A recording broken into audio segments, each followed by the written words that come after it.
नाशिकमध्ये पुन्हा एकदा महाविकास आघाडीमध्ये फूट पडल्याची चर्चा आहे। जागा वाटपामध्ये युती धर्म पाळण्यात आला नसल्याचं समोर आलेलं आहे। अनेक प्रभागांमध्ये 2-3 पक्षांनी उमेदवार दिलेले आहेत।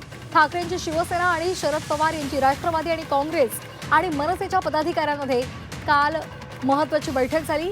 आज कोण कोण माघार घेणार याकडे लक्ष लागलेलं आहे। आताची महत्त्वाची बातमी नाशिकमधून आहे। नाशिकमध्ये महाविकास आघाडीत फूट पडल्याची चर्चा आहे, कारण जागा वाटपामध्ये युती धर्म पाळला गेला नसल्याचं समोर आलंय।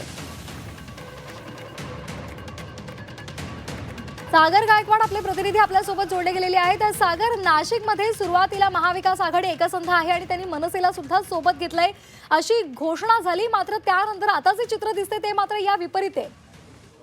नक्कीच खरं तर नाशिकमध्ये सध्या महाविकास आघाडीमध्ये फूट पडती काय अशी परिस्थिती निर्माण झाली आहे।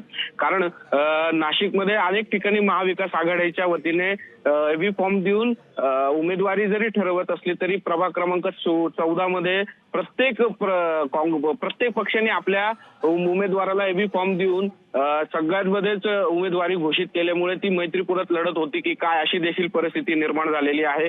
खरं तर महाविकास आघाडीमध्ये मनसे सोबत आहे आणि मनसे सोबत आल्यानंतर महाविकास आघाडीमध्ये आता एक वेगळं वातावरण निर्माण झालेलं होतं। मात्र प्रभाग 14 मध्ये मुस्लिम बहुवर्गीय असल्या कारणामुळे तिथे अनेक उमेदवारांनी अनेक पक्षांनी आपले उमेदवारी देऊन फूट पाडायचं काम केलं असल्याची चर्चा सध्या रंगली आहे। मात्र सध्या आज माघारीचा दिवस आहे आणि आज माघारीच्या दिवसांमुळे नेमकी ह्या पक्षांमधील कोण कोण माघारी घेईल आणि पक्षातील कुठल्या उमेदवारांना माघारी पक्ष घ्यायला सांगेल आणि यानंतर खरं तर आज माघारीनंतर खरं महाविकास आघाडीचं जे वातावरण आहे पक्ष कोण उमेदवारी लढेल किंवा महाविकास आघाडीमध्ये संघ आहे की नाही, एक संघ आहे की नाही, की फूट पडते की काय, हे सगळे समोर येणार आहे।